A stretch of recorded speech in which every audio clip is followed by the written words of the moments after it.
नमस्कार दोस्तों, good morning, शुभ प्रभात, राधे राधे। साप्ताहिक करंट अफेयर्स की रिवीजन क्लास में आप सभी का हार्दिक स्वागत है, जिसमें हम लोग इंडिया और वर्ल्ड का जो करंट अफेयर्स साप्ताहिक है उसके रिवीजन के हिसाब से आज बातचीत करने वाले हैं आप सभी के सामने। तो आप सभी का हार्दिक स्वागत है इस क्लास में।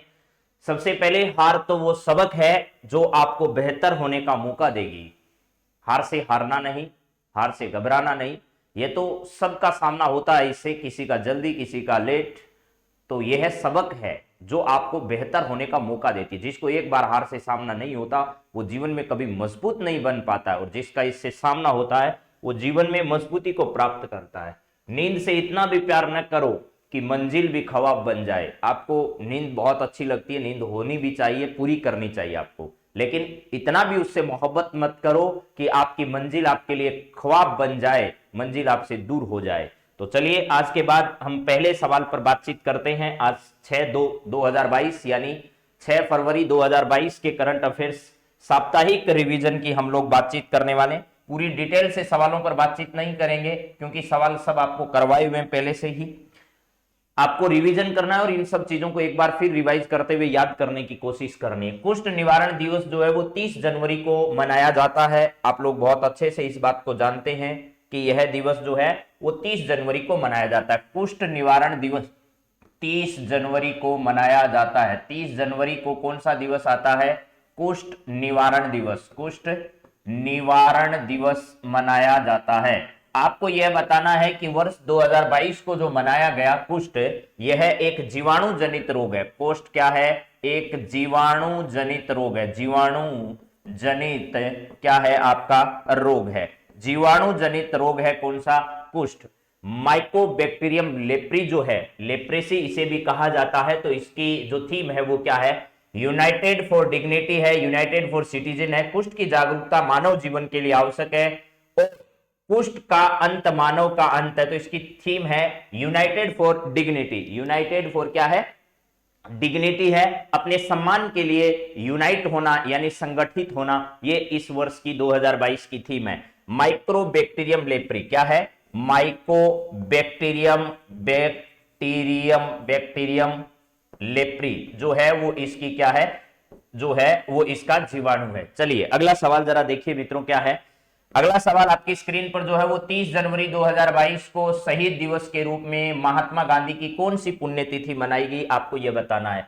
30 जनवरी 2022 को शहीद दिवस मनाया जाता है। और आपको पता होगा हमारा गणतंत्र दिवस जो है, गणतंत्र दिवस, वो गणतंत्र दिवस कब से लेकर कब तक मनाया जाएगा आपको यह भी ध्यान रखना है।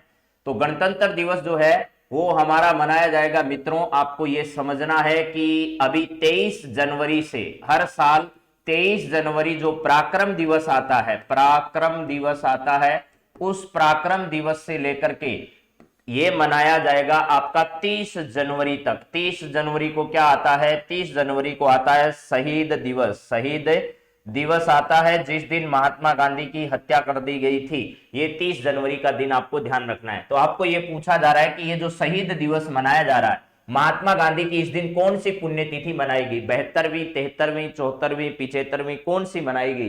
तो आप सभी का एकदम सही जवाब आएगा 74वीं जो है वो इस दिन क्या की गई? 74वीं पुण्यतिथि इस बार वर्ष 2022 में जो है वो क्या किया गया? मनाया गया। और गणतंत्रता दिवस की उत्तर प्रदेश की जो झांकी है, यूपी की झांकी जो काशी विश्वनाथ पर आधारित है, काशी विश्वनाथ जो है उस काशी विश्वनाथ कॉरिडोर पर आधारित है, कॉरिडोर पर आधारित है, उस झांकी को कौन सा स्थान मिला? प्रथम स्थान इस वर्ष मिला है। चलिए अगला सवाल जरा देखिए क्या है।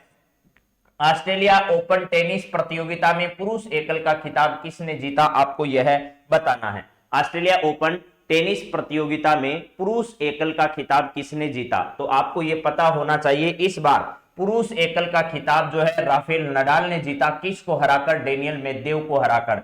डेनियल मेदवेदेव को हराकर। ये कहां से संबंधित है? स्पेन से संबंधित है। और ये कहां से है? रूस से संबंधित है। तो रूसी खिलाड़ी डेनियल मेदवेदेव को फाइनल मुकाबले में राफेल नडाल ने हराकर ये जो है वो मुकाबला इस बार जीता है।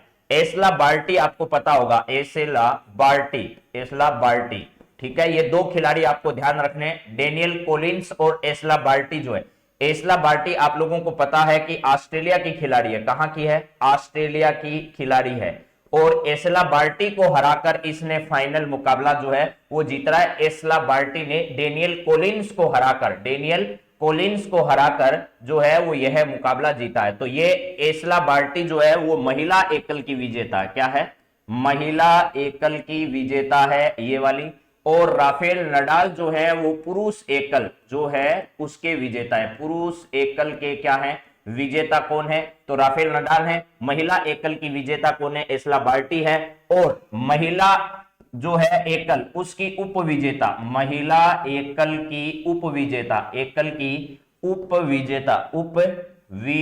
जो है ये है। और ये डेनियल मेदवेदेव जो है वो पुरुष एकल जो है उस पुरुष एकल के क्या है? एकल के विजेता है, पुरुष एकल के विजेता है। तो ये डेनियल मेदवेदेव, यहां दोनों ध्यान रखना, इधर मैंने विजेता लिखे, उधर मैंने उपविजेता लिखे। ये दोनों क्या है? विजेता है। और उधर वाले दोनों क्या है? उपविजेता है। तो चलिए अगला सवाल जरा देखिएगा क्या है। चौथा सवाल आपकी स्क्रीन पर है। पहला राज्य जिसके विधानसभा चुनाव में पहली बार सेक्स वर्कर्स जो है उनको मतदान में शामिल करने का फैसला किया गया है। यहां पर है पहला राज्य जिसके विधानसभा चुनाव में पहली बार सेक्स वर्कर्स जो है उनको मतदान में क्या किया गया है? शामिल किया गया है। आपको यह बताना है कौन सा राज्य है। तो ऐसा राज्य मेरे मित्रों गोवा है। गोवा राज्य में विधानसभा के चुनाव हो रहे हैं। अभी विधानसभा चुनाव हो रहे हैं संपन्न। विधानसभा चुनाव में गोवा में पहली बार चुनाव आयोग के परामर्श पर, चुनाव आयोग के फैसले पर, चुनाव आयोग जो है इस चुनाव आयोग के द्वारा मेरे मित्रों क्या किया गया है? राज्य में पहली बार ऐसे वर्कर्स के जो है वो वोटर आईडी कार्ड बनाए गए और इनको ऐसा फैसला किया है कि यहां पर हमें मतदान की जो है वो परमिशन इनको दी जाए। इसके अलावा पंजाब, उत्तराखंड, पंजाब में, इसके अलावा उत्तराखंड में, इसके अलावा उत्तर प्रदेश में, इसके अलावा मणिपुर में, यहां पर क्या हो रहे हैं मेरे मित्रों? विधानसभा चुनाव, जहां पर यूपी में सबसे ज्यादा 7 चरणों में विधानसभा के चुनाव संपन्न होने हैं। मणिपुर में 2 चरण जो हैं, इन 2 चरणों में विधानसभा के चुनाव संपन्न होने हैं। तो ये सब बातें आपको ध्यान रखनी है, परीक्षा की दृष्टि से इंपॉर्टेंट है। चलिए अगला सवाल जरा देखिए मित्रों क्या है। अगला सवाल है, भारत के डॉक्टर वी अनंत नागेश्वर मुख्य आर्थिक सलाहकार नियुक्त किए गए हैं। आपको यह बताना है कि इसके संदर्भ में सत्य कथन कौन सा है। के वी सुब्रमण्यम का स्थान लेंगे ये वाले हमारे नए आर्थिक सलाहकार जो हैं वो वी अनंत नागेश्वर जो हैं वो किसका स्थान लेंगे? मुख्य आर्थिक सलाहकार जो हैं वो नियुक्त किए गए हैं। इसके अलावा यहां पर ध्यान रखना के सुब्रमण्यम का स्थान लेंगे। 1985 Indian institute of management Ahmedabad से एमबीए इन्होंने किया है। आईएफएमआर ग्रेजुएट स्कूल ऑफ बिजनेस के ये डीन रह चुके हैं। ये सभी बातें इनके संदर्भ में क्या है? सत्य है, ये ध्यान रखना। चलिए अगला सवाल देखते हैं। यहां पर सुब्रमण्यम का स्थान लेंगे, 1985 बैच के हैं। और इंडियन इंस्टीट्यूट यानी आईआईएम जो है, आईआईएम अहमदाबाद जो है, यहां से इन्होंने एमबीए किया है। आईएफएमआर ग्रेजुएट स्कूल ऑफ बिजनेस के ये पहले डीन रह चुके हैं। इसके अलावा सिंगापुर जैसे अलग अलग देशों में इन्होंने एक प्रोफेसर के तौर पर, एक विजिटिंग प्रोफेसर के तौर पर भी क्या किया है? काम किया है। चलिए नेक्स्ट सवाल जरा देखिए मित्रों क्या है।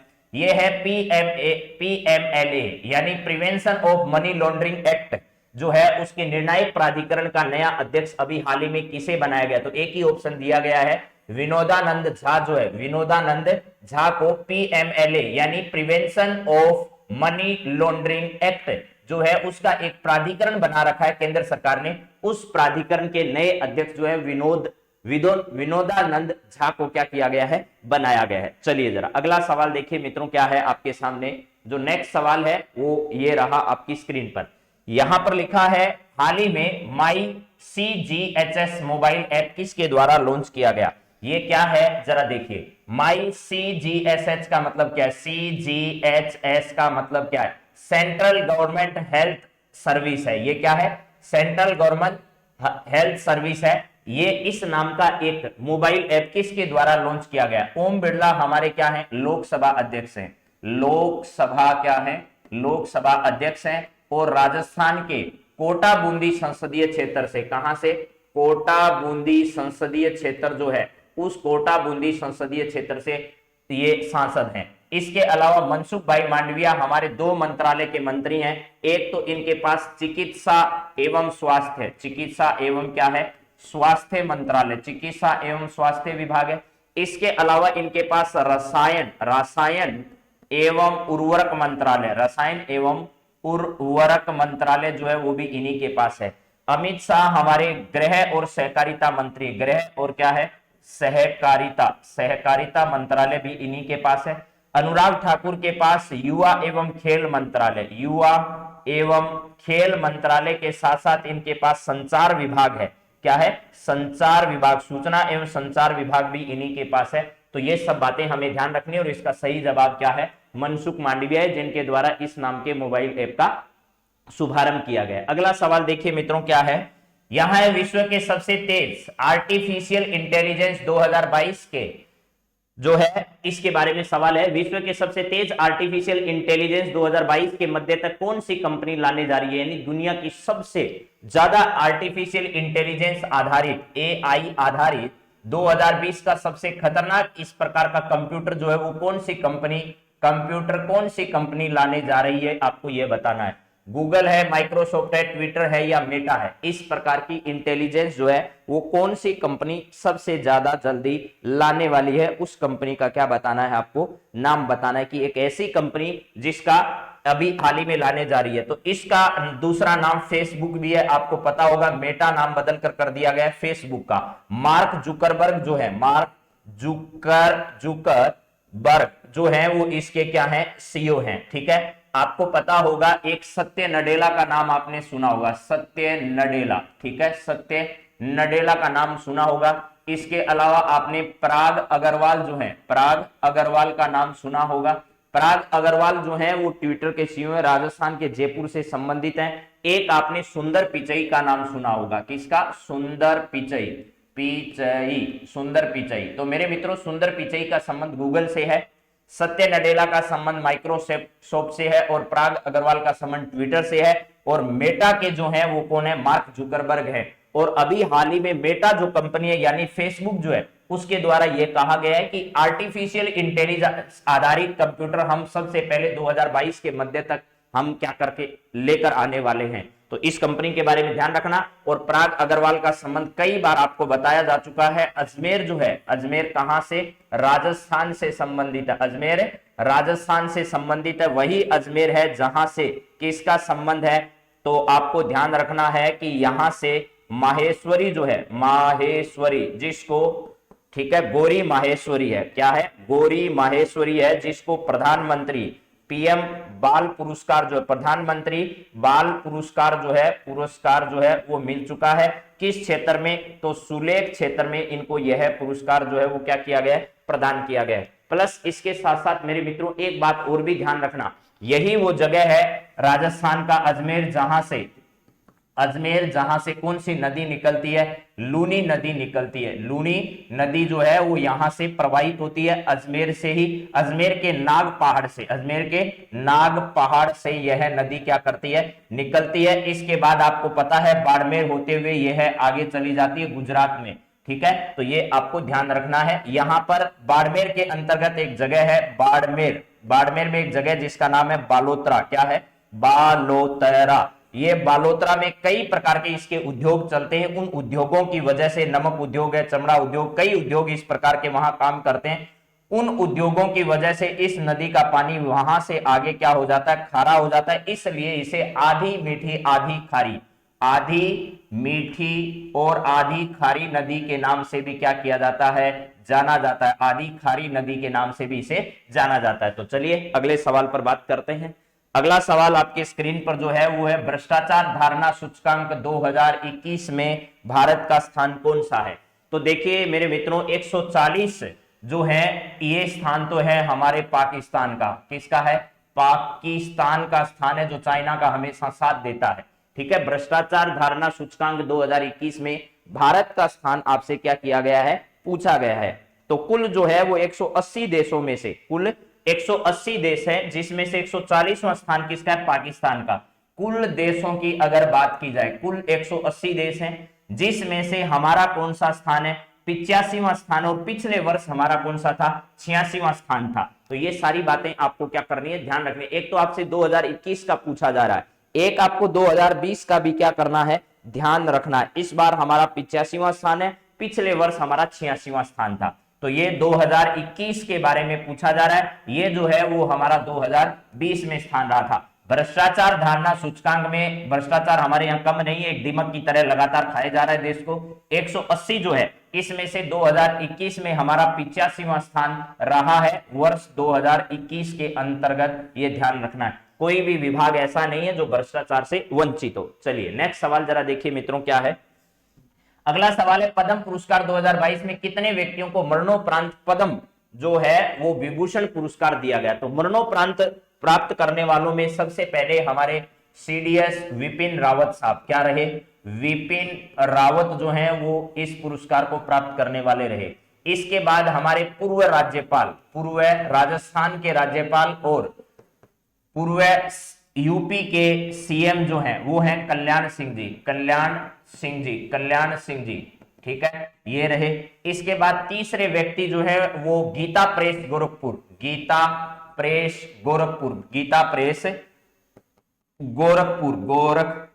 के प्रमुख जो हैं वो रहे। तो ये सब 3 लोग ऐसे थे, टोटल 4 लोगों को पद्म विभूषण पुरस्कार से नवाजा गया। उसमें से विपिन रावत, राधेश्याम खेमका जो गोरखपुर उत्तर प्रदेश के, गीता प्रेस गोरखपुर से जिनका संबंध है, पूर्व राज्यपाल राजस्थान के जो कल्याण सिंह जी हैं, और उन तीनों लोगों को मरणोपरांत दिया गया। राधेश्याम खेमका इनका नाम है, यहां लिख दीजिएगा राधेश्याम खेमका, राधेश्याम क्या है, खेमका है, राधेश्याम खेमका इनका नाम है। ये रहे, इन 3 लोगों को तो क्या दिया गया, मरणोपरांत दिया गया। एक आप लोगों को महिला याद रखना है जिनको मरणोपरांत नहीं दिया गया। इनका संबंध कहां से है, महाराष्ट्र से। प्रभा अत्रे का नाम सुना होगा आपने, प्रभा अत्रे जो है वो महाराष्ट्र से संबंधित है और कला क्षेत्र जो है उस कला क्षेत्र से इनका संबंध रहा है। तो यहां ध्यान रखिएगा, महाराष्ट्र, प्रभा अत्रे कला क्षेत्र में। विपिन रावत साहब जो है इनको सिविल क्षेत्र में ही दिया गया है, यानी सिविल जो क्षेत्र है इसके अंतर्गत यह पुरस्कार दिया गया है। इनको समाज सेवा के अंतर्गत यह दिया गया है, इनको अध्यात्म क्षेत्र या समाज सेवा में इनको प्रदान किया गया है। तो 3 लोग जो हैं इनको मरणोपरांत पद्म विभूषण पुरस्कार से क्या किया गया, नवाजा गया। चलिए अगला सवाल है कि हवांशो 12 मिसाइल का सफल परीक्षण हाल ही में किसके द्वारा किया गया। हवांशो जो है इस नाम की एक सफल परीक्षण जो किसके द्वारा किया गया, एक मिसाइल है। मिसाइलों से प्रेम जो है वो कोरिया है, और दक्षिणी कोरिया और उत्तरी कोरिया के तानाशाह शासक जो हैं किम जोंग को इस प्रकार की प्रणालियों से बहुत ज्यादा क्या है, प्रेम है। तो इन्हीं की देखरेख में ऐसा किया गया। तो उत्तरी कोरिया के शासक किम जोंग है, कौन है, किम जोंग जो है, किम जोंग, इनके नेतृत्व में ऐसा किया गया, किम जोंग। तो उत्तरी कोरिया के शासक जो हैं, उत्तर कोरिया के शासक किम जोंग, उनके नेतृत्व में ही अभी हाल ही में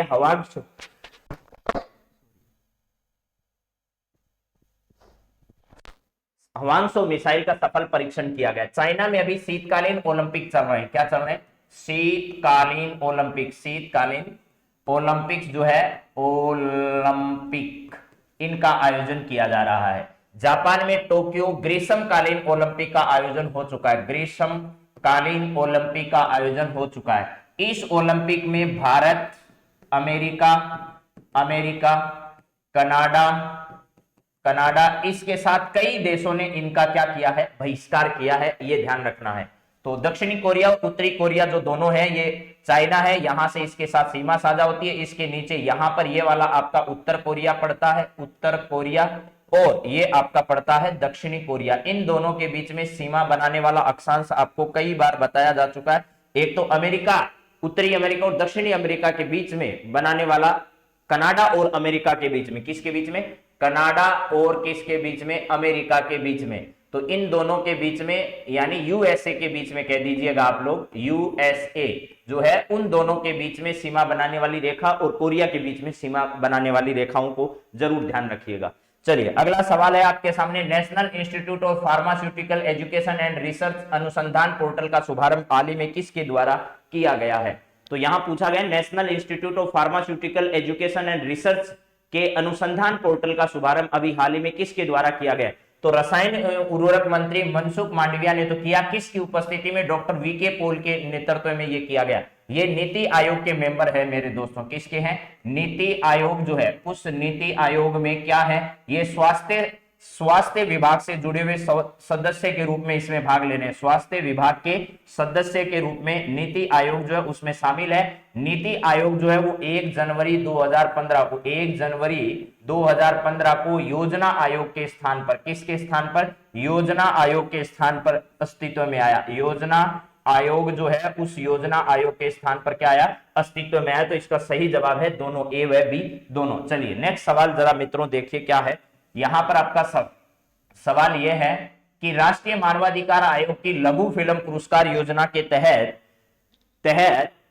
प्रथम पुरस्कार किस फिल्म में जीता है? राष्ट्रीय मानवाधिकार प्रति वर्ष मनाया जाता है, आपको पता, और आयोग की स्थापना कर रखी है। जो मानव के अधिकार है, मानव होने के नाते जो हमें अधिकार प्राप्त है, उन मानवाधिकारों की रक्षा के लिए क्या किया गया है? इस आयोग की स्थापना की गई है। तो लघु फिल्म योजना के तहत 3 पुरस्कार दिए जाते हैं, 3 लाख रुपए, 2 लाख रुपए, 1 लाख रुपए। 3 लाख और 2 लाख और कितने? 1 लाख रुपए की राशि प्रदान की जाती है। इसमें से स्ट्रीट स्टूडेंट जो है इसने 3 लाख रुपए प्राप्त किए, कारफ्यू जो है इसने 2 लाख रुपए प्राप्त किए, और मुंदियार जो है इसने 1 लाख रुपए की राशि प्राप्त की। यानी कि ये सभी आपके क्या है? सही नहीं है। आपसे सिर्फ यही पूछा है कि प्रथम पुरस्कार किस फिल्म को दिया गया, तो प्रथम पुरस्कार जो है वो स्ट्रीट स्टूडेंट को दिया गया, ना कि किसको दिया गया? सभी को। सभी को पहला नहीं मिला है, बाकी को दूसरा और तीसरा पुरस्कार इसमें प्राप्त हुआ है। चलिए नेक्स्ट सवाल जरा देखिए क्या है हमारी स्क्रीन पर। वो है, अमेरिका का अंतरिक्ष में मुकाबला करने के लिए चीन व रूस मिलकर चंद्रमा पर कब तक रिसर्च सेंटर निर्माण करने जा रहा है? देखिए भारत जो है इसी वर्ष, भारत अगस्त 2022 में क्या करने जा रहा है? आपको पता होगा, अगस्त 2022 में चंद्रयान 3 जो है इसको लॉन्च करने जा रहा है। यह बात हमारे इसरो के चेयरमैन जो हैं वो आपको ध्यान रखना है, सोमनाथन है, उन्होंने ये बात कही है। इसके अलावा हमारे प्रौद्योगिकी मंत्री यानी विज्ञान एवं प्रौद्योगिकी मंत्री डॉक्टर जितेंद्र सिंह जो हैं, ये भी इसकी पुष्टि कर चुके हैं कि ऐसा हम करने वाले हैं, डॉक्टर जितेंद्र सिंह। तो दोनों बातें आपको ध्यान रखना है भारत के संदर्भ में।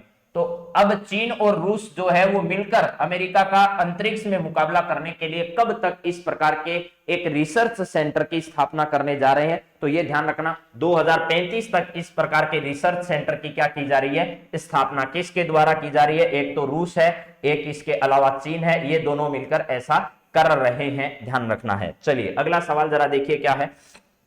सवाल है, 1 फरवरी को केंद्रीय वित्त मंत्री बजट प्रस्तुत कर चुकी है, उनका कौन सा बजट था? ये केंद्रीय वित्त मंत्री ने बजट प्रस्तुत किया, यह उनका चौथा बजट था, ध्यान रखना। और बात की जाए मोदी सरकार का ये 10वां बजट था, और यह डिजिटल जो है वो दूसरा बजट था।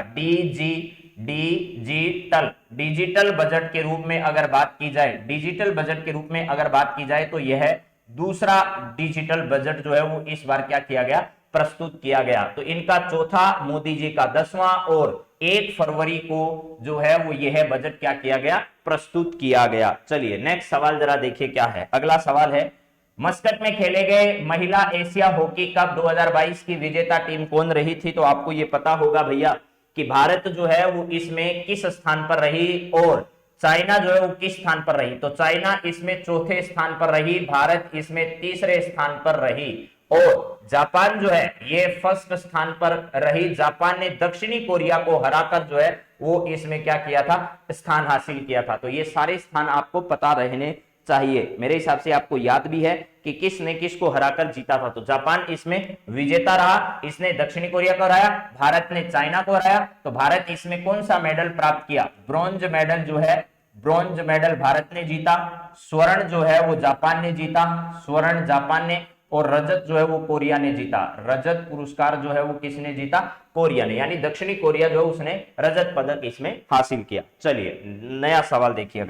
अगला सवाल है, एलआईसी के चेयरमैन कौन है जिनका कार्यकाल 1 वर्ष तक के लिए बढ़ाया गया है अभी हाल ही में? एलआईसी लाइफ इंश्योरेंस, जीवन के साथ भी जीवन के बाद भी, जिनकी ध्येय वाक्य है ऐसे एलआईसी के लाइफ इंश्योरेंस कंपनी के चेयरमैन कौन है जिनका कार्यकाल अभी बढ़ाया गया है? तो यहां पर ध्यान रखना, दिनेश कुमार खर्रा का संबंध जो है वो एसबीआई से है। एसबीआई, ध्यान रखना मेरे मित्रों, सरकार जो है, इस सरकार के द्वारा यह खरीदा गया है, इसका राष्ट्रीयकरण नहीं किया गया है, यह जरूर ध्यान रखना।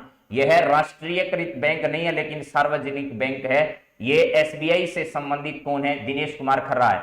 सुभाष चंद्र खूंटिया है, सुभाष गर्ग है, ये सब नहीं है। एम आर कुमार जो है, एम आर कुमार का जो है वो कार्यकाल अभी हाल ही में 1 वर्ष तक के लिए क्या कर दिया गया है? बढ़ा दिया गया है। चलिए नेक्स्ट सवाल दे रहा, देखिए अभी हाल ही में आपसे पूछा जा रहा है कि राष्ट्रीय महिला आयोग की स्थापना की कौन सी वर्षगांठ अभी हाल ही में मनाई गई? तो राष्ट्रीय महिला आयोग की स्थापना की कौन सी वर्षगांठ 31 जनवरी 2022 को क्या की गई? मनाई गई। तो ध्यान रखना 31 जनवरी 2022 को 30वीं वर्षगांठ जो है, 30वीं वर्षगांठ जो है वो क्या की गई थी? मनाई गई थी। तो इसका सही जवाब है 30वीं वर्षगांठ मनाई गई। और इस उपलक्ष्य में मोदी जी जो है इन्होंने क्या किया था? इसमें संबोधन भी दिया था। चलिए नेक्स्ट सवाल क्या है जरा देखिए, इसी से जुड़ा हुआ है।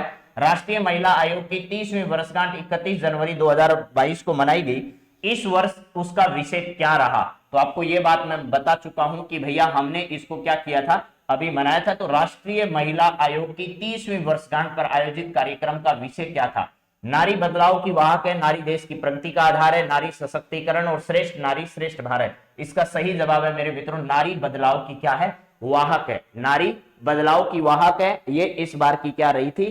थीम रही थी। और राष्ट्रीय महिला आयोग की स्थापना जो है वो 31 जनवरी को मनाई गई। स्थापना दिवस जो है वो कब मनाया गया? 31 जनवरी को इसका स्थापना दिवस मनाया गया था। नारी बदलाव की वाहक है, ऐसा कार्यक्रम आयोजित किया गया। चलिए नेक्स्ट जरा देखिए, इंडियन प्रीमियर लीग की किस टीम को देश का पहला स्पोर्ट्स यूनिकॉर्न कंपनी घोषित किया गया है? तो ये बात मैं आपको कई बार बता चुका हूं कि पहला स्पोर्ट्स यूनिकॉर्न कंपनी का दर्जा आईपीएल की किस इंडियन प्रीमियर लीग की किस टीम को दे दिया गया अभी हाल ही में? तो महेंद्र सिंह धोनी जिस टीम के कैप्टन है, Chennai super Kings, MS Dhoni जो है उनकी टीम को क्या दिया गया है? आज पहला स्पोर्ट्स यूनिकॉर्न कंपनी का दर्जा इन्हें प्रदान कर दिया गया है। और सर्वाधिक बार इन्होंने आईपीएल का जो खिताब है वो जीतने का भी गौरव हासिल कर रखा है। चलिए अगला सवाल है, ई स्वास्थ्य सहायता और टेली कंसल्टेशन यानी सेहत पहल जो है, ठीक है, क्या है? सेहत पहल।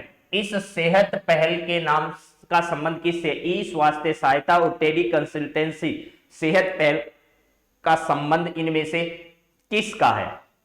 तो ध्यान रखना मेरे मित्रों, स्वास्थ्य विभाग से नहीं है, इसका संबंध रक्षा मंत्रालय से। रक्षा मंत्रालय से जितने भी सैनिक या फिर रिटायर्ड सैनिक, जितने भी लोग इस सेना से जुड़े हुए हैं, उनके स्वास्थ्य के संबंध में सारी जानकारियां आप ले सकते हैं, कंसल्टेंट कर सकते हैं, आप विचार विमर्श कर सकते हैं, अपने स्वास्थ्य को लेकर आप जागरूक रहें और स्वास्थ्य सहायता आप उपलब्ध करवाएं। इसके लिए ई स्वास्थ्य सहायता और टेली कंसल्टेंसी के लिए सेहत पहल जो है, क्या है? सेहत पहल। इस नाम की सेहत पहल किस मंत्रालय के द्वारा? रक्षा मंत्रालय के द्वारा। रक्षा मंत्रालय के द्वारा शुरू की गई है, ये ध्यान रखना। रक्षा मंत्रालय में प्रमुख कौन है? राजनाथ सिंह जी हैं। राजनाथ सिंह जी जो है वो यहाँ के क्या है?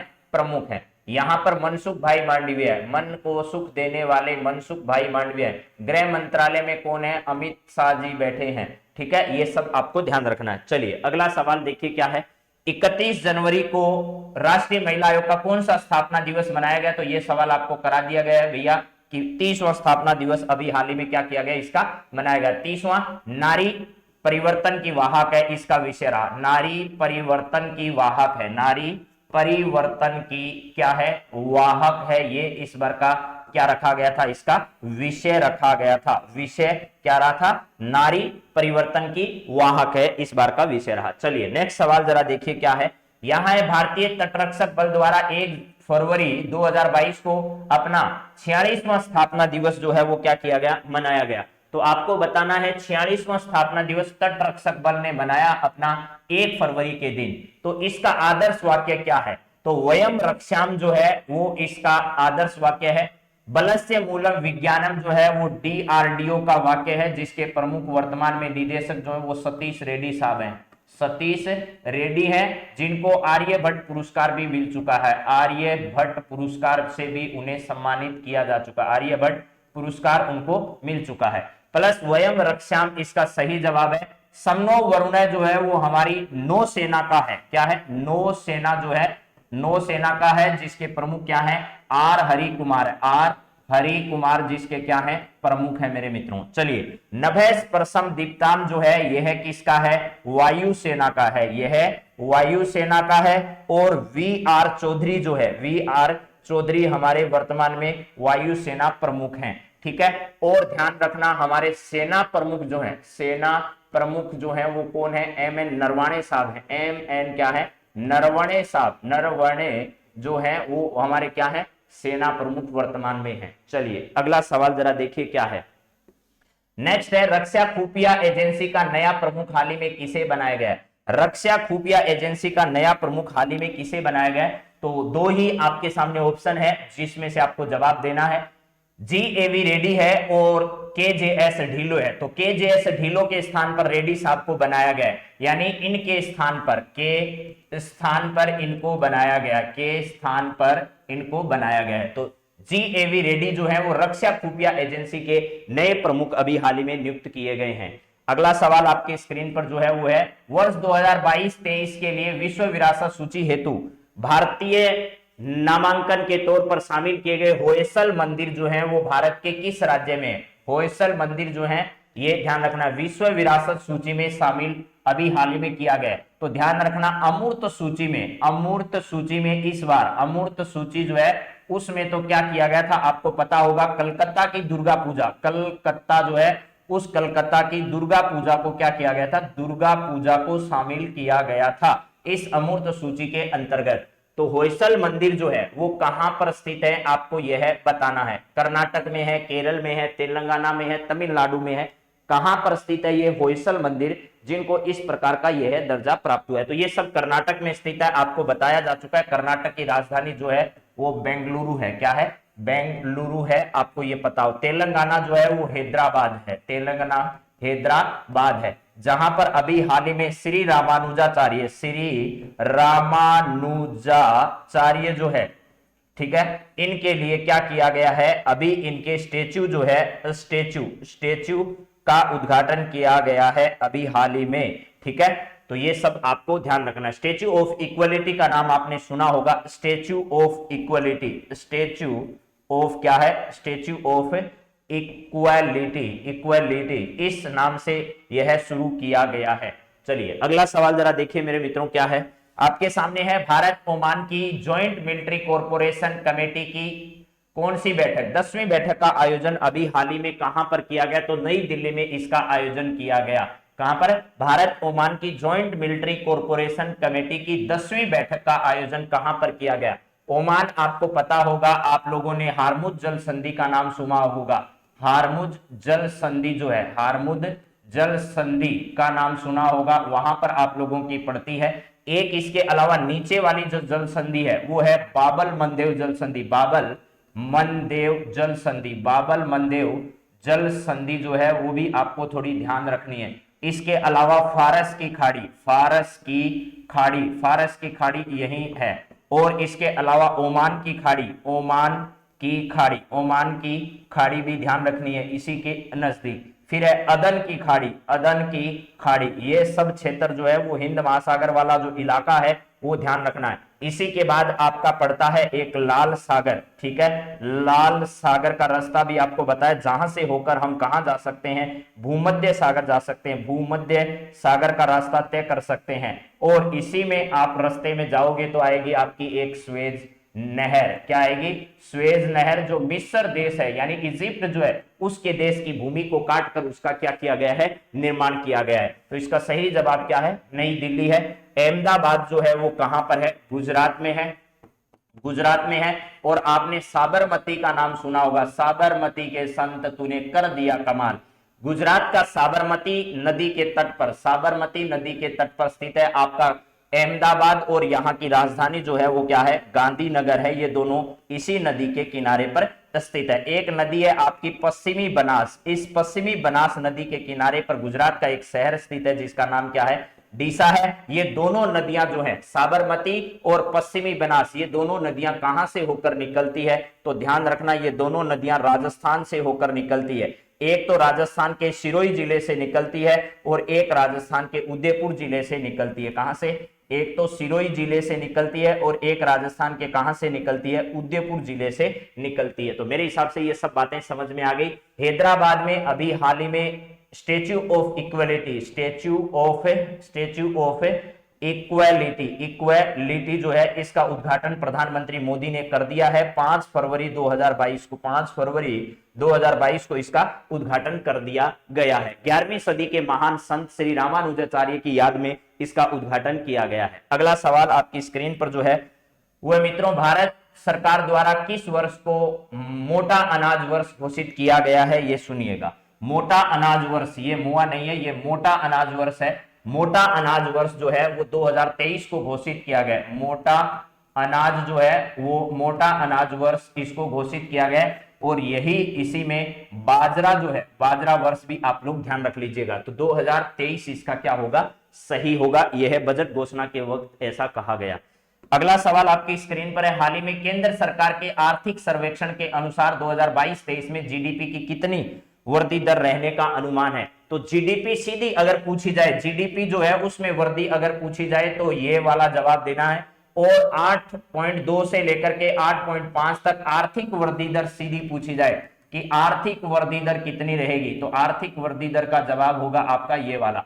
ये तो ध्यान रखना, वैसे मुख्यतः 2021-22 के लिए कहा गया। किसके लिए, 21-22 के लिए तो ये वाला आंकड़ा दिया गया है। और जीडीपी जो आर्थिक वृद्धि दर है उसमें 2022-23 जो है उस वर्ष के लिए ये आंकड़ा आपके सामने है। चलिए अगला सवाल जरा देखिए क्या है, यहां पर आपके सामने है, केंद्रीय वित्त मंत्री के बजट में कितनी नई वंदे भारत ट्रेनों को शुरू करने की घोषणा की गई है। तो इस प्रकार के खूब आप लोग आजकल डायलॉग भी सुन रहे होंगे इस पर, वंदे भारत ट्रेनों पर, ठीक है, फुल कमेंट आ रहे हैं लोगों के। तो इसमें वंदे भारत ट्रेन जो है वो 400 नई वंदे भारत ट्रेन चलाई जाने की क्या की गई है, शुरुआत की गई, घोषणा की गई है अभी बजट में।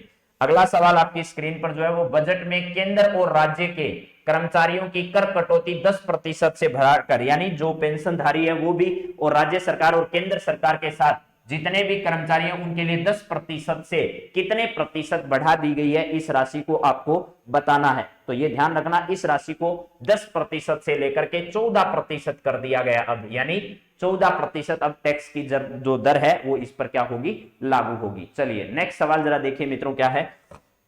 अगला सवाल है, हाल ही में डब्ल्यूएचओ ने ओमिक्रॉन के किस उप संस्करण पर चेतावनी जारी की है।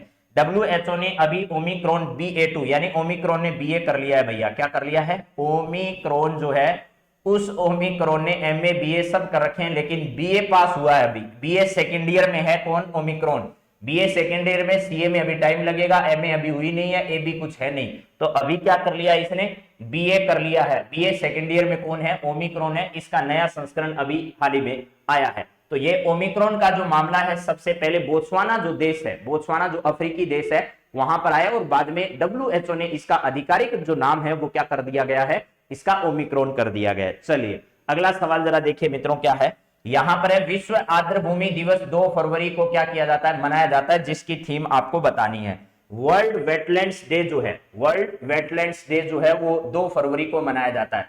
विश्व आर्द्रभूमि दिवस, विश्व आर्द्रभूमि दिवस, विश्व आर्द्रभूमि दिवस, आर्द्रभूमि दिवस जो है वो क्या किया जाता है, 2 फरवरी को मनाया जाता है, 2 फरवरी को मनाया जाता है। राजस्थान में इसका आयोजन कहां किया गया, ये ध्यान रखना। राजस्थान में इसका आयोजन किया गया फागी तहसील जो है जयपुर में, फागी तहसील जो जयपुर में है, कहां, जयपुर में, उसके नजदीक एक बारखेरा बांध है, वहां पर क्या किया गया, बाखेरा बांध कह दीजिए इसे, बाखेरा, इस बांध के पास में इसका क्या किया गया, निर्माण किया गया, आयोजन किया गया था। राजस्थान में इसका आयोजन यहां पर किया गया। इस बार की थीम है wetlands action for people and nature है, यानी wetlands action for people and nature है, यानी प्रकृति और मानव के खिलाफ किस प्रकार का एक्शन करना है, इसको लेकर यह थीम आयोजित की गई। तो आर्द्रभूमि और जल, आर्द्रभूमि और जैव विविधता, ये सब ध्यान रखना। ये 2022 की थीम है, ये 2022 की थीम है। ये जल वाली जो थीम है 2021 की थीम है, और ये वाली थीम वर्ष 2020 की थीम है। तो सारे मेरे हिसाब से आपको समझ में आ जाएंगे, लेकिन इस बार की ध्यान रखना, wetlands action for people and nature है। 2 फरवरी को विश्व आर्द्रभूमि दिवस क्या किया गया था, मनाया गया था। चलिए अगला सवाल देखिए क्या है, राष्ट्रीय इलेक्ट्रॉनिक्स और सूचना प्रौद्योगिकी संस्थान NIELIT के महानिदेशक अभी हाल ही में किसे बनाए गए? यानी ये NIELIT जो है इसी का शॉर्ट फॉर्म है। राष्ट्रीय इलेक्ट्रॉनिक्स और सूचना प्रौद्योगिकी संस्थान के महानिदेशक का कार्यभार किसने ग्रहण किया है? वी अनंत नागेश्वर जो है इनको क्या किया गया? आर्थिक सलाहकार बनाया गया, आर्थिक सलाहकार बनाया गया, आर्थिक सलाहकार बनाया गया है। ठीक है, इसके अलावा डॉक्टर मदन मोहन त्रिपाठी इसका सही जवाब है। डॉक्टर मदन मोहन त्रिपाठी को इसका प्रमुख बनाया गया। आर हरि कुमार हमारे क्या है? तो नौसेना प्रमुख है, नौसेना प्रमुख आर हरि कुमार है। संजीव सान्याल जो है वो प्रधान आर्थिक सलाहकार है। क्या है? प्रधान आर्थिक सलाहकार है, प्रधान आर्थिक सलाहकार, आर्थिक सलाहकार जो है वो क्या है? सलाहकार। ये कौन है? हमारे संजीव सान्याल साहब हैं। तो V Anant Nageshwar, doctor Madan Mohan Tripathi, R Hari Kumar, Sanjeev Sanyal, ये सब ध्यान रखना है।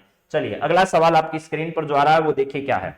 ये है world games athlete of the year 2021 का पुरस्कार किसने जीता है अभी हाल ही में? तो world games athlete of the year का पुरस्कार PR श्रीजेश ने जीता है, जो कि इंडिया हॉकी इंडिया टीम में जो है वो गोलकीपर हैं। क्या है? गोलकीपर हैं, गोलकीपर हैं। इन्हीं के नेतृत्व में हमारे टोक्यो ओलंपिक जो हुआ, टोक्यो ओलंपिक, उस टोक्यो ओलंपिक जो है इस ओलंपिक में हमने क्या जीता था? इसमें हमने जो है वो ब्रोंज मेडल हासिल किया था। कौन सा? ब्रोंज मेडल जो है वो इन्हीं के नेतृत्व में हासिल किया था। रानी रामपाल जो है ये हॉकी इंडिया टीम की, हॉकी इंडिया जो है महिला टीम की कैप्टन है, इंडिया महिला टीम की कैप्टन है और इन्होंने टोक्यो ओलंपिक में चौथा स्थान दिलाया। कौन सा? चौथा स्थान। कहां पर? टोक्यो में, टोक्यो ओलंपिक में चौथा स्थान भारतीय महिलाओं ने हासिल किया। Smriti Mandhana ICC player of the year है, ICC cricket player of the year, player of the year का खिताब जो है वो किसने जीता है? स्मृति मंधाना ने। रवि बिश्नोई का संबंध राजस्थान से है, राजस्थान से ही संबंधित है। राजस्थान से किसका संबंध है? रवि बिश्नोई का। राजस्थान में कहां से है? तो जोधपुर से है, जोधपुर से है। और वेस्ट इंडीज दौरे के लिए भारतीय टीम में शामिल, भारतीय टीम में शामिल किया गया है। वेस्ट इंडीज भारत आ रही है घरेलू श्रृंखला के लिए। ये आपके लेग स्पिनर है। क्या है? लेग स्पिनर जो है वो है रवि बिश्नोई, इसको ध्यान रखना। इसके अलावा लखनऊ जो IPL की टीम है, लखनऊ कहां की टीम है? IPL की जो टीम है उसने 4 करोड़ रुपए की राशि से इनको क्या किया है? खरीदा है। तो मेरे हिसाब से ये सारे सवाल आपको पता है। अगला सवाल जरा देखिए मित्रों क्या है। हाल ही में प्रधानमंत्री ने पर्वतमाला योजना शुरू करने की घोषणा की है। यह पर्वतमाला योजना जो है वो किन राज्यों में शुरू की जाएगी? हिमाचल प्रदेश में शुरू की जाएगी। इसको 25 तारीख को, 25 जनवरी को ध्यान रखना है, स्थापना दिवस आता है 25 जनवरी 1971, यानी यहां पर इसका क्या आता है? स्थापना दिवस। स्थापना दिवस जो है वो मनाया जाता है। भारत का कौन सा राज्य था? तो 18वां राज्य था, 18वां राज्य भारत का ये बना था, 18वां राज्य भारत का बना था। उत्तराखंड जो है यूके, यहां पर विधानसभा के अभी चुनाव होने। जम्मू कश्मीर है, यह है हमारा क्या है? एक यूटी है, ध्यान रखना है। इसके अलावा पूर्वोत्तर के सभी राज्य इसमें शामिल है, यानी सभी जवाब सही है। पर्वतमाला योजना, जो पर्वतीय क्षेत्र है उनको जोड़कर इस योजना का क्या किया जाएगा? काम शुरू किया जाएगा। चलिए अगला सवाल जरा देखिए क्या है।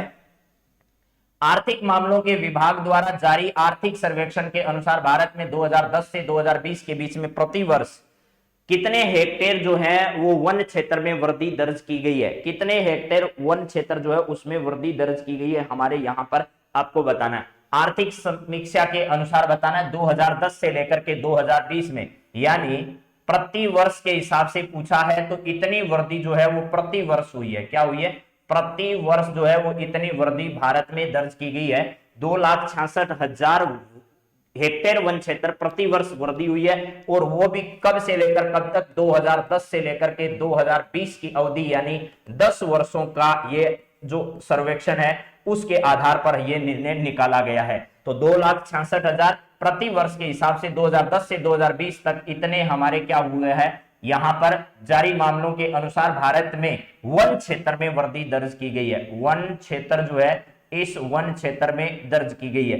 एक तो वन क्षेत्र होता है, एक वनावरण होता है। वनावरण, दोनों में अंतर है। हमारे गांव के नजदीक आर बार जिनका हम कोई सर्वेक्षण नहीं करा रहे वह वन आवरण है, और यह संवैधानिक तरीके से, एक तरीके से जिनका बार बार सरकार के द्वारा रख रखाव किया जाता है या सरकार जिनका शामिल करती है, वो क्षेत्र किस में शामिल होते हैं, वन क्षेत्र के अंतर्गत शामिल किए जाते हैं।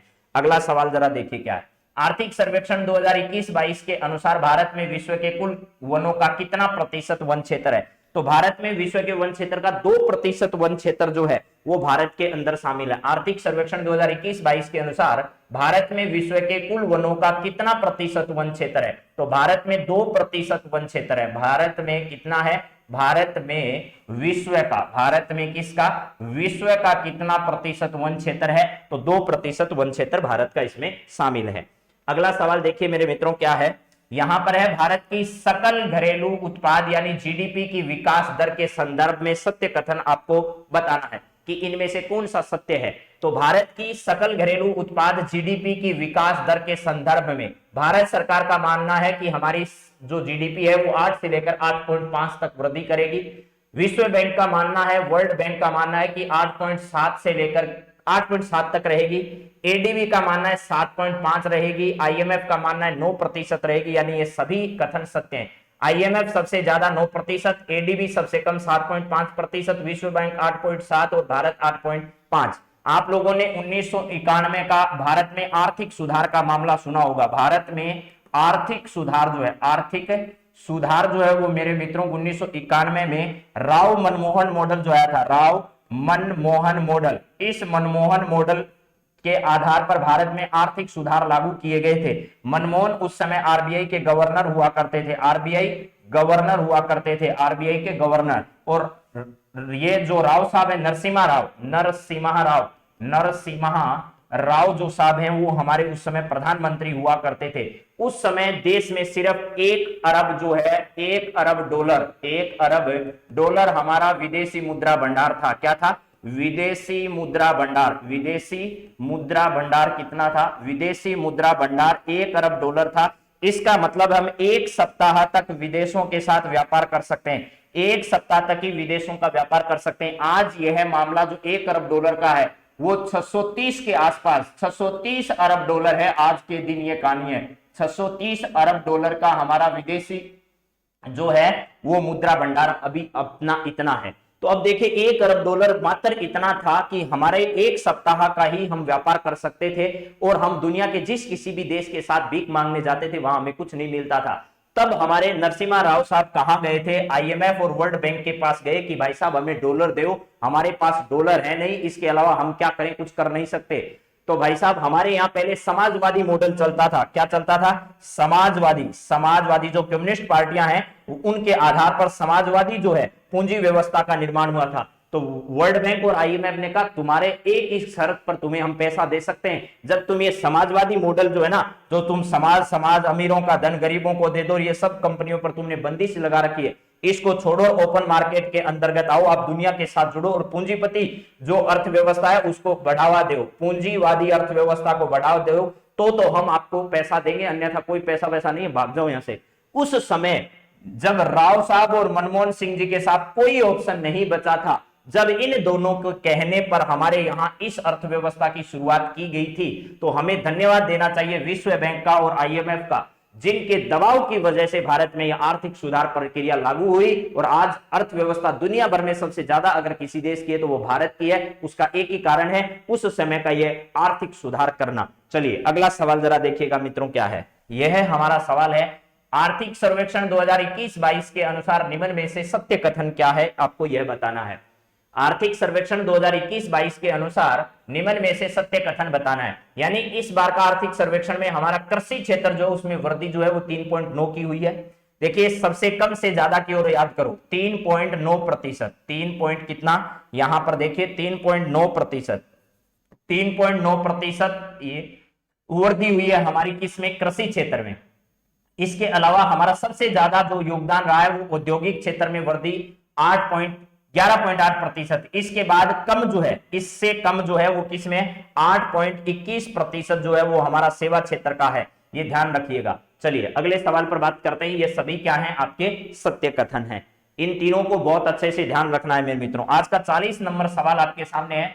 हाल ही में केंद्रीय बजट प्रस्तुत किया गया जिसके अनुसार चालू वित्त वर्ष में राजकोषीय घाटा जीडीपी का कितना प्रतिशत रहने का अनुमान लगाया गया है। यानी ये केंद्रीय बजट जो प्रस्तुत किया गया, बजट क्या है, आय व्यय का लेखा जोखा। ये बजट क्या है, आय व्यय का लेखा जोखा है, जिसमें आपकी आय कितनी हुई और आप व्यय कितने पर करने वाले हो, आय कहां से होगी आगामी वर्ष में, आप व्यय कहां पर करने वाले हो, वो सब है। और सरकार का जो बजट होता है वो घाटे का बजट होता है।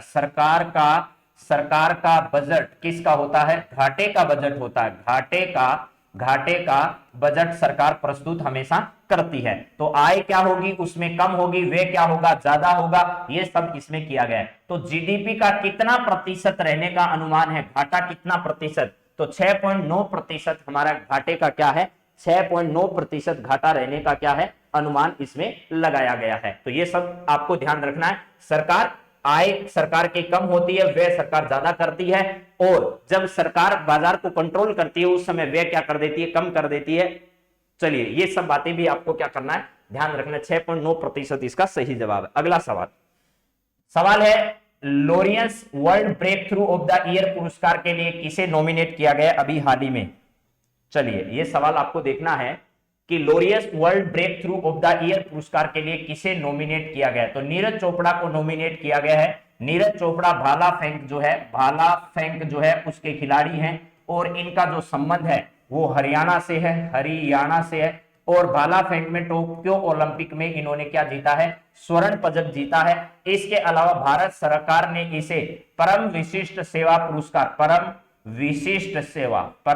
विशिष्ट सेवा जो पदक है उससे भी इन्हें सम्मानित किया गया है। इसके अलावा पद्म श्री पुरस्कार भी इनको दिया जा चुका है। PR श्रीजेश जो है हॉकी इंडिया के हैं और इन्हें एथलीट ऑफ द ईयर का पुरस्कार दिया है। Rani Rampal hockey India team की कप्तान है। Smriti Mandhana ICC player of the year का पुरस्कार दिया गया है। चलिए अगला सवाल जरा देखिए क्या है, यह है खिजड़िया वन्यजीव अभ्यारण्य और बाखेरा वन्यजीव अभ्यारण्य का संबंध कहां से है। तो मैंने बताया अभी आप ही को, दो नए रामसर साइट जो है, रामसर स्थल जो है, दो नए रामसर स्थलों को अभी क्या किया गया है, रामसर साइट में शामिल किया गया है। तो गुजरात का जो है वो तो कौन सा है, खिजड़िया वन्यजीव अभ्यारण्य है। गुजरात का खिजड़िया वन्यजीव अभ्यारण्य है। उत्तर प्रदेश है, यहाँ का है आपका बाखेरा, क्या है, बाखेरा। ये बाखेरा जो है, ये ध्यान रखना, बाखेरा वन्यजीव अभ्यारण्य कहां पर है, तो ये उत्तर प्रदेश के अंतर्गत है। और गुजरात का खिजड़िया जो है वो आपको ध्यान रखना है, खिजड़िया और बाखेरा। उत्तर प्रदेश का यह 10वां रामसर स्थल है। उत्तर प्रदेश का ये कौन सा है, 10वां रामसर स्थल है। राजस्थान में 2 ही है। राजस्थान में कितने हैं, राजस्थान में 2 ही है। ये 2 फरवरी को विश्व आर्द्र भूमि दिवस मनाया गया, उस उपलक्ष्य में ध्यान रखना। राजस्थान में 2 है, एक आपका क्या है, सांभर वाला है, और एक आपका क्या है, केवलादेव वन्यजीव अभ्यारण्य जो है वहां पर स्थित है। ये सब बातें इंपॉर्टेंट है परीक्षा की दृष्टि से। अगला सवाल जरा देखिए क्या है, 2 नए रामसर स्थलों की घोषणा के साथ ही भारत में कुल कितने रामसर स्थल हो गए हैं। तो ध्यान रखना 49 रामसर स्थल अब भारत में हो चुके हैं। और इसमें ध्यान रखना उत्तर प्रदेश में 10 हैं। यहां पर 10 कहां पर है, उत्तर प्रदेश के अंदर 10 हैं, और राजस्थान के अंतर्गत 2 हैं। राजस्थान में कितने हैं, 2 हैं। चलिए अगला सवाल जरा देखिए मित्रों क्या है, यहां पर नेक्स्ट सवाल है आपका, INS वागीर क्या है। तो INS वागीर एक पनडुब्बी है मेरे मित्रों, प्रोजेक्ट 75 के तहत इसे तैयार किया गया है। क्या है, INS एक क्या है, पनडुब्बी है, जिसको प्रोजेक्ट 75 जो है, इस प्रोजेक्ट 75 के तहत इसे क्या किया गया, तैयार किया गया। वायुसेना का युद्धपोत अभी एक INS विशाखापट्टनम जो है, इसको नौसेना में शामिल किया गया था पिछले दिनों, आपको ध्यान होना चाहिए। चलिए अगला सवाल जरा देखिए क्या है, यहां पर है 2 फरवरी को क्या किया गया, राजकुमारी अमृता कौर की जयंती मनाई गई। इनके संदर्भ में आपको ध्यान रखना है। देखिए हमारी संविधान सभा में जो 15 महिलाएं थी, उस संविधान सभा में कितनी महिलाएं थी, 15 महिला थी। 15 महिलाओं में से ध्यान रखना मेरे मित्रों, एक महिला जो शामिल थी वो कौन थी, उसका नाम था राजकुमारी अमृता कौर। राजकुमारी अमृता कौर इनका नाम था, राजकुमारी अमृता कौर इनका क्या था, नाम था। और लखनऊ उत्तर प्रदेश जो है, लखनऊ कहां है, लखनऊ है वो यूपी में है, यहां से इनका संबंध था। लखनऊ उत्तर प्रदेश से इनका क्या था, संबंध था। तो 2 फरवरी को राजकुमारी अमृता कौर की जयंती मनाई गई। इनके संदर्भ में सत्य है, स्वतंत्र भारत की पहली स्वास्थ्य मंत्री रही थी, एकदम सही बात है। संविधान सभा में शामिल 15 महिला सदस्यों में से एक थी, ये भी सही बात है। स्वास्थ्य मंत्री बनने से पहले वे महात्मा गांधी की सचिव थी, ये भी सही बात है। 1950 में WHO की पहली महिला और पहली एशियाई अध्यक्ष बनने वाली महिला भी यही थी, ये भी सही है। तो इसके सभी कथन जो है वो आपके क्या हैं, सही हैं। चलिए इनको ध्यान से पढ़िएगा क्योंकि ऐसे सवाल परीक्षाओं में आ जाते हैं। और इंडिया प्रेस स्वतंत्रता रिपोर्ट 2021 के अनुसार पत्रकारों और मीडिया घरानों पर हुए अटैक में सबसे अग्रणी राज्य कौन सा रहा? सबसे ज्यादा अटैक जो हुए हैं वो कहां पर हुए हैं? ये जम्मू कश्मीर में हुए हैं। उसके बाद 2 नंबर पर आपका उत्तर प्रदेश रहा है, 3 नंबर पर आपका मध्य प्रदेश रहा है, राजस्थान का इसमें कोई स्थान नहीं दिया गया है। इंडिया प्रेस में जम्मू कश्मीर, उत्तर प्रदेश और मध्य प्रदेश में जो मीडिया घरानों पर और पत्रकारों पर हुए हमलों के मामले में ये जानकारी ध्यान रखनी है। चलिए अगला सवाल है आपकी स्क्रीन पर, वो है पीएम ई विद्या योजना के माध्यम से किस स्तर के बच्चों को डिजिटल शिक्षा दी जाएगी? यानी देश में किस स्तर के बच्चों को ई विद्या योजना जो है इसके तहत शिक्षा दी जाएगी? तो प्रधानमंत्री ई विद्या योजना जो है इसके तहत ध्यान रखना मेरे मित्रों, कक्षा 1 से लेकर के 12, ठीक है, कक्षा 1 से 12 तक के जो बच्चे हैं उनको डिजिटल शिक्षा प्रदान की जाएगी। तो कक्षा 1 से 12 तक के बच्चों को प्रदान की जाएगी। चलिए अगला सवाल देखिए क्या है। केंद्रीय बजट 2022-23 में वित्त मंत्री ने कितनी लागत से रैंप, यानी रैंप का मतलब है राइजिंग एक्सेलरेशन एमएसएमई और परफॉर्मेंस रिकवरी कार्यक्रम है, क्या है? RAMP। रैंप जो है वो किस क्षेत्र से जुड़ा हुआ? MSME जो क्षेत्र है जो कोविड-19 में प्रभावित हुआ उससे वापस उभारने के लिए इस योजना की शुरू की गई। MSME कोविड-19 जो है, कोविड-19 के प्रभावों से उभारने के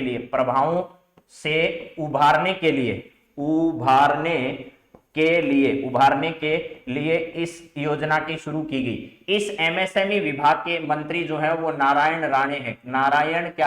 नारायण राणे हैं। और ये नारायण राणे कहां से आते हैं? ये महाराष्ट्र से आते हैं। इनके पास ये विभाग है MSME विभाग, लघु मध्यम एवं सूक्ष्म उद्योग मंत्रालय के मंत्री हैं ये वाले।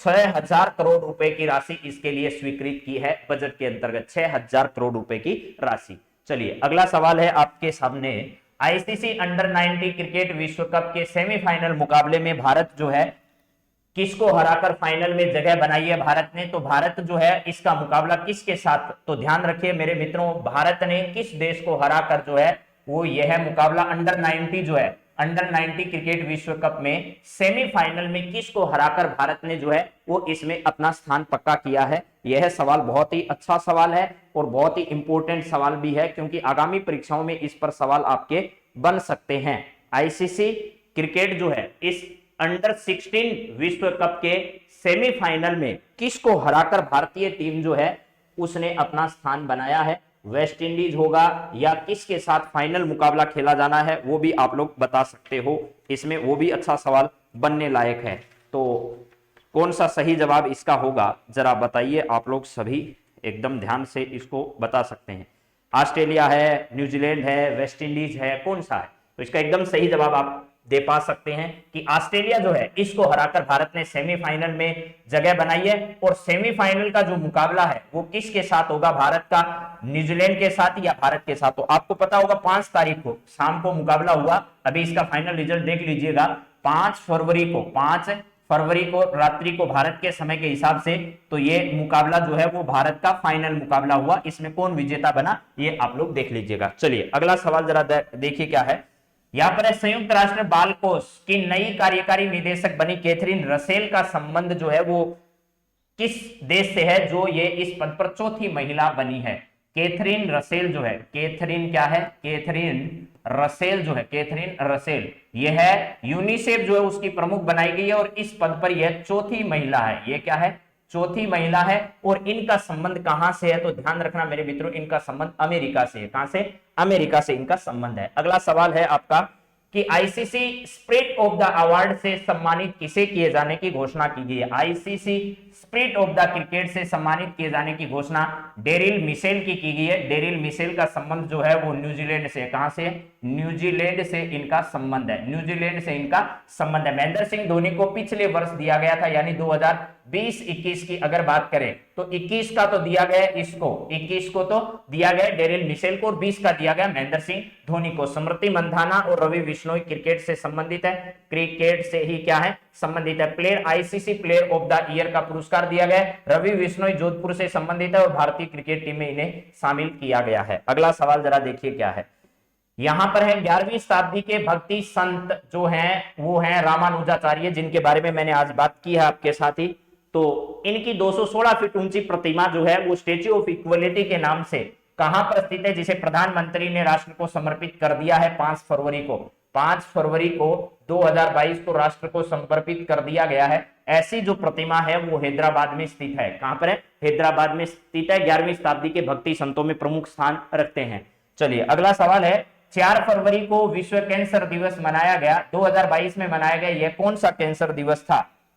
तो ध्यान रखना 2022 में मनाया गया 22वां कैंसर दिवस था। 2022 में मनाया गया यह 2022 का 22वां कैंसर दिवस था। यह कोशिकाओं की अनियंत्रित वृद्धि का रोग है।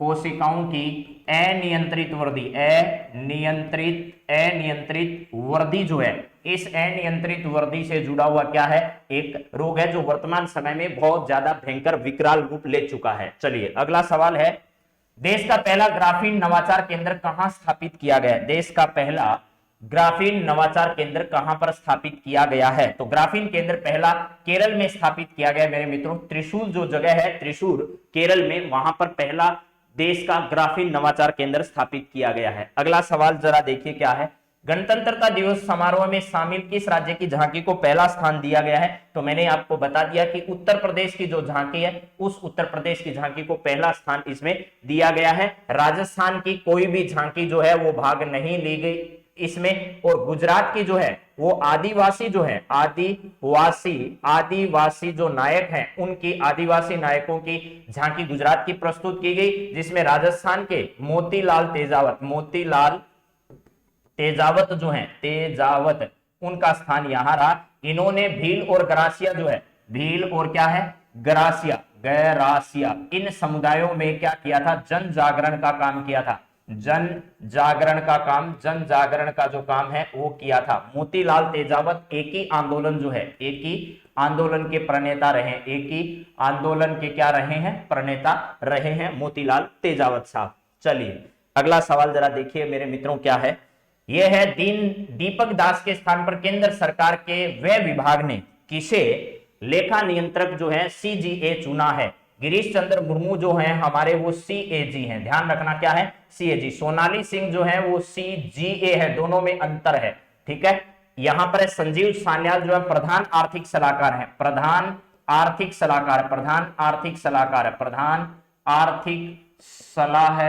सलाहकार जो है वो कौन है? ये वाले हैं संजीव सान्याल। अनंत नागेश्वर जो है वो आर्थिक सलाहकार है, क्या है? आर्थिक सलाहकार जो है वो कौन है? वी अनंत नागेश्वर है। इसका सही जवाब जो है वो सोनाली सिंह है। चलिए अगला सवाल है आपका कि 4 फरवरी से चीन के बीजिंग में शुरू हुए शीतकालीन ओलंपिक का Bharat, America, Canada, Australia, United kingdom ने बहिष्कार किया है। ये कौन से क्रम के विंटर गेम्स हैं? 16वें हैं, 32वें हैं, 12वें हैं, 24वें। तो ध्यान रखना ये 24वें क्रम के क्या हैं? विंटर गेम्स का आयोजन किया जा रहा है अभी हाल ही में। इसी वजह से इनका क्या कर दिया है? बहिष्कार कर दिया गया है, ठीक है। 24वें क्रम के हैं और 16वें जो हैं वो पैरा ओलंपिक से टोक्यो जो है वहां पर आयोजित किए गए, टोक्यो ग्रीष्मकालीन। और ये 32वें जो हैं वो ओलंपिक्स जो थे ग्रीष्मकालीन, ये भी टोक्यो में आयोजित किए गए। ये दोनों क्या थे? ग्रीष्मकालीन थे। ग्रीष्मकालीन जो ओलंपिक्स हैं उनका आयोजन किया गया था। तो 24वें अभी चीन के बीजिंग में चल रहे हैं। अगला सवाल जरा देखिए मित्रों क्या है, यह है 4 फरवरी को दूसरी बार अंतरराष्ट्रीय मानव बंधुत्व दिवस मनाया गया, जिसकी थीम क्या रही? मानव बंधुत्व दिवस की थीम इस बार रही थी human fraternity in action. Human fraternity in action जो है ये 4 फरवरी को मनाया गया, दूसरी बार मनाया गया अंतरराष्ट्रीय मानव बंधुत्व दिवस की इस बार थीम रही है। अगला सवाल आपकी स्क्रीन पर है, भारत की सीमा पर किस राज्य में तीसरे बॉर्डर बॉर्डर हाट जो है, इस बॉर्डर हाट की जो शुरुआत है वो किस राज्य में की गई है और इस राज्य का तीसरा है। तो त्रिपुरा जो राज्य है, त्रिपुरा जो है वो अगरतला, आपको पता होगा अगरतला यहाँ की क्या है, राजधानी है। और अगरतला जो है यहाँ पर इसके नजदीकी तीसरा बॉर्डर हाट है। इसके अलावा दो हैं, यानी साप्ताहिक बाजार होते हैं जिसमें दोनों तरफ की सीमाओं वाले जो देश हैं उनके जो नागरिक हैं वो यहाँ पर व्यापार कर सकते हैं। तो चलिए अगला सवाल जरा देखिएगा क्या है। अगला है आपके सामने, Indian institute of science Bengaluru में भारत के सबसे शक्तिशाली कंप्यूटरों में से एक जिसे स्थापित किया गया है उसका नाम बताना है। Indian institute of science Bengaluru में भारत के सबसे शक्तिशाली कंप्यूटरों में से एक जिसे स्थापित किया गया उसका नाम क्या है, परम प्रवेगा है। क्या है, परम प्रवेगा नाम के कंप्यूटर है। ये नहीं है, ये नहीं है, ये नहीं है। तो परम प्रवेगा जो है वो आपका आईआईएससी बेंगलुरु जो है, आईआईएससी बेंगलुरु, आईआईएससी बेंगलुरु जो है कर्नाटक में, वहां पर इसकी स्थापना की गई है। चलिए नेक्स्ट जरा देखिए मित्रों क्या है। अगला सवाल आपके जो स्क्रीन पर है, तो आज के सवाल यही आपके समाप्त होते हैं। 60 सवालों का रिवीजन मैंने आप लोगों को करवाया है। तो मेरे हिसाब से तो एक सवाल और होना चाहिए था, लेकिन कोई बात नहीं, यहां नहीं आ रहा है। तो मेरे हिसाब से सवाल आपको संपन्न करा दिए हैं और आप सभी इनका रिवीजन करिए बार बार और आपको इसकी पीडीएफ भी मिल जाएगी। तो आप सभी का बहुत बहुत धन्यवाद आज की क्लास से जुड़ने के लिए। अगली क्लास में वापस मिलते हैं कुछ नई जानकारी, कुछ नए तथ्यों के साथ। तो have a nice day, thank you.